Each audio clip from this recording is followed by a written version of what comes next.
Então, o que a gente viu, né? A gente viu que você tem, microscopicamente, né? Você tem seus átomos que são cargas positivas e negativas, né? Eventualmente, essas cargas podem estar deslocadas, então você cria dipolos elétricos, né?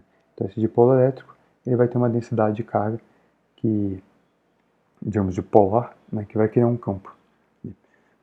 Isso pode ser do material, porque ele é feito assim, torto. Você pode ter moléculas que não são polares, ou melhor, moléculas polares, né?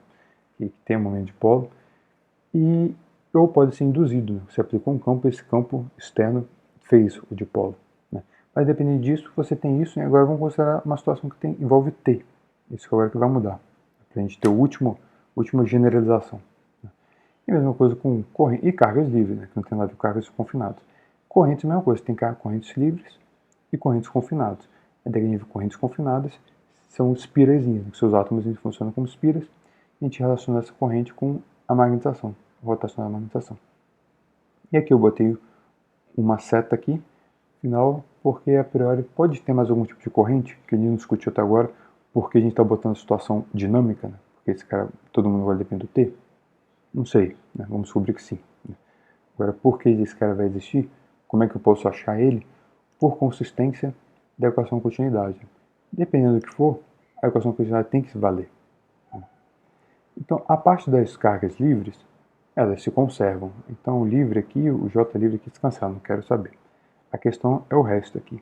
Então, quando você substitui, você vai ter a derivada aqui no tempo desse cara, que são os de menos. Aqui você tem um divergente disso. Repara que o divergente da densidade de corrente magnética é zero, porque a densidade de corrente magnética é um rotacional. Então, por isso que tem que ter mais alguma coisa. Porque se a polarização não muda no tempo, essa derivada dá zero, beleza. É o que a gente discutiu sempre até agora, porque era eletrostático. Mas se essa polarização muda no tempo, tem que ter mais um termo aqui para eles se cancelarem. E é fácil de adivinhar qual o termo. Qual o termo aqui para dar zero?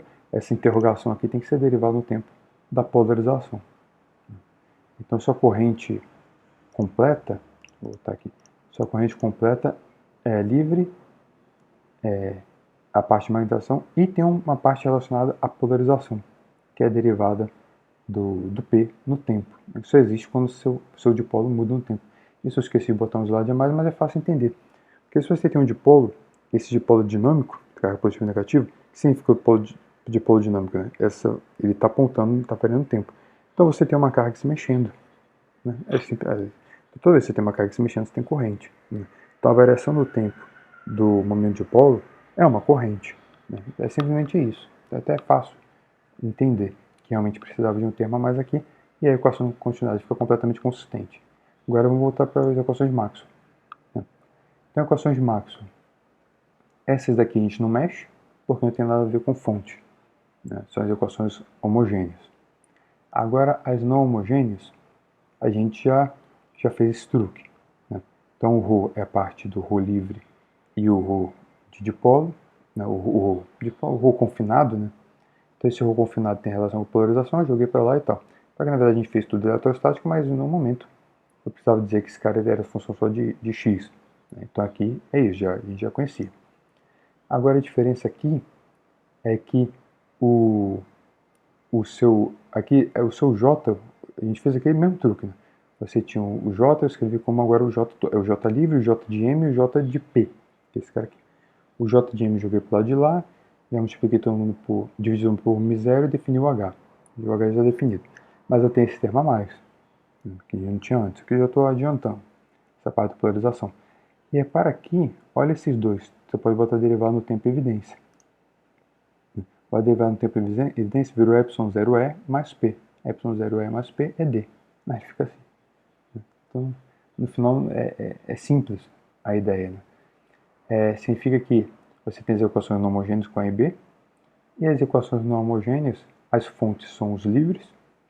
No lugar do E você bota D, no lugar de... Basicamente, né? E o epsilon esconde, né? No lugar de B bota H. Né? Então aqui fica H, aqui o D também. H, D, J livre.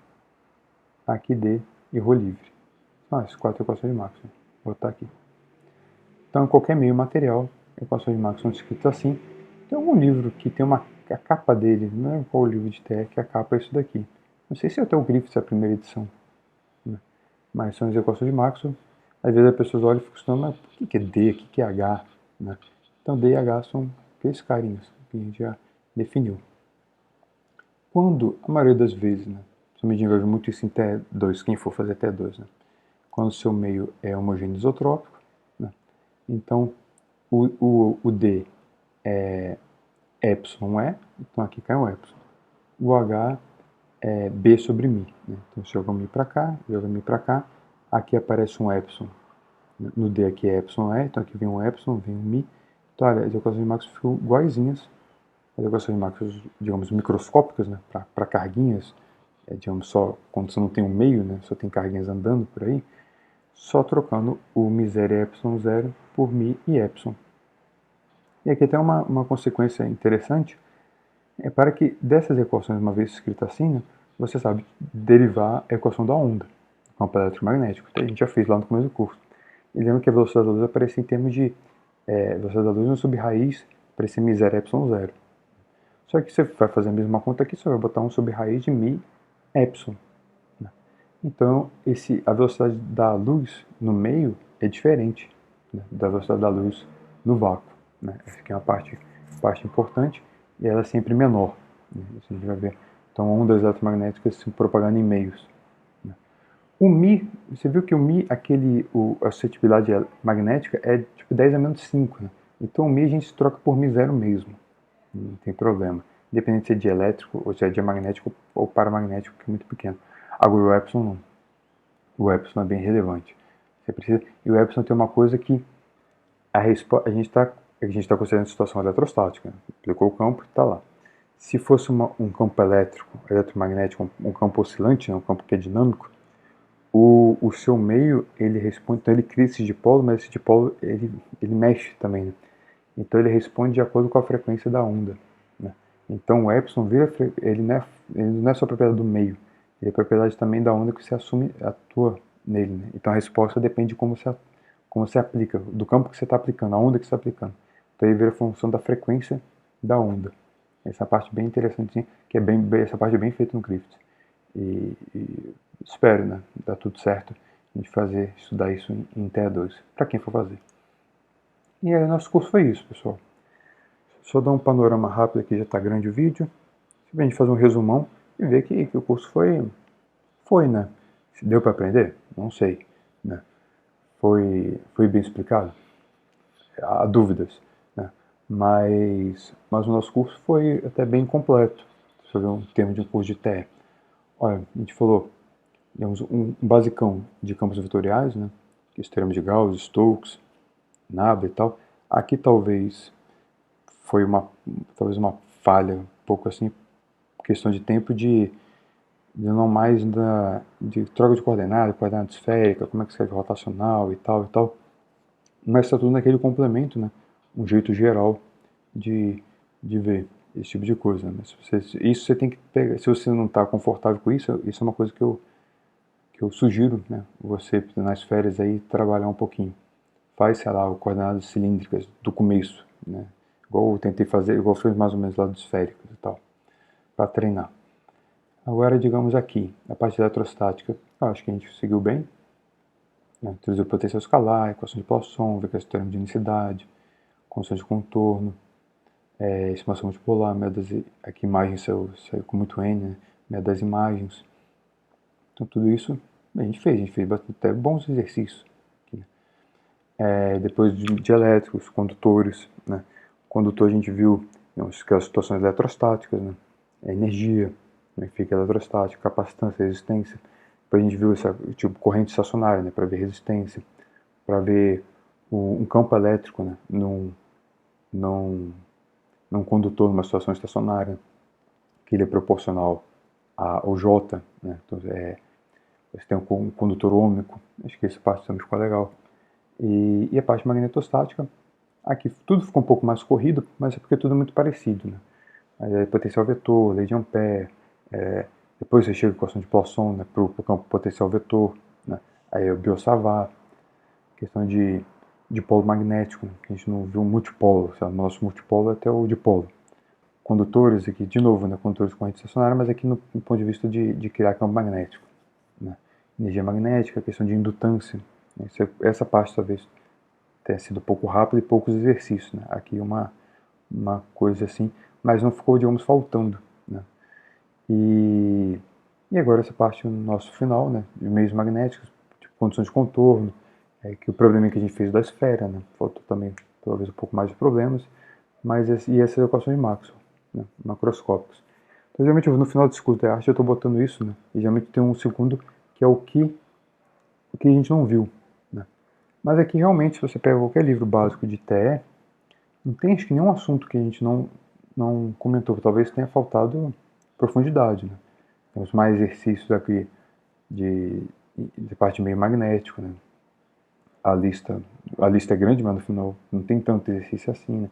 Aqui eu só fiz um ímã e um ímã esférico e uma esfera no campo magnético, né. Pelo menos esse é o mínimo, né. Menos que isso não tem como fazer. Então acho que aqui talvez pudesse ter feito mais alguns probleminhas, mas a ideia, a lógica é essa, né?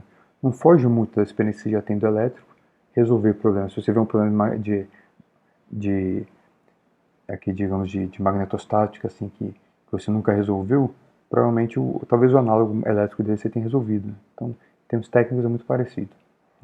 Mas, realmente, aqui, olhando o Griffiths lá, acho que todos os pontos que tem no Griffiths, até a seção 7.2, nós discutimos, né? No Heights, acho que até o capítulo 11 ou 12, sei lá, uma coisa assim, em geral. E aqui eu também tenho o benefício de falar que se não foi visto aqui, vai ser visto em TE2, né? Porque tem outro curso, né? Mas realmente, porque TE2 é outra pegada, as coisas, digamos, tudo é dinâmico, né? Então essa parte de magnetostática e eletrostática, acho que o nosso curso deu pro gasto, né? Então foi isso, galerinha. Nosso cursinho foi esse. Espero que você tenha aproveitado os videozinhos, dá um pouquinho de trabalho, mas não sei se, até hoje não sei se funciona, não funciona, às vezes eu acho que funciona, depois eu tenho certeza que não funciona, não serve de nada, né? Mas ok, né? Foi o jeito que eu arranjei pra gente levar, né? Pra gente tentar. Falou, foi um prazer, né? Ainda tem aula síncrona, a gente vai se ver, tem entrevista, né? Mas videozinho já não tem mais, né? Então videozinho para quem for ficar com a gente em TE2, né? Para quem vai se livrar da gente agora, né, o pessoal da licenciatura, ou quem não quiser fazer TE2 no próximo semestre, foi isso, né? Então valeu, galerinha. Desculpa qualquer coisa, obrigado pelos spaces e fui. Acabou! Acabou! Acabou!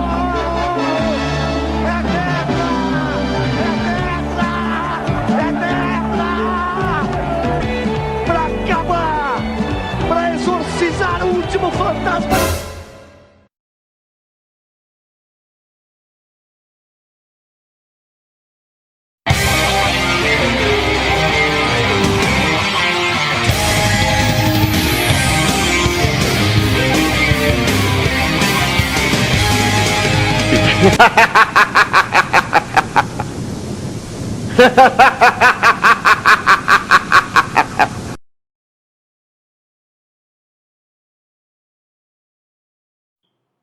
Continua.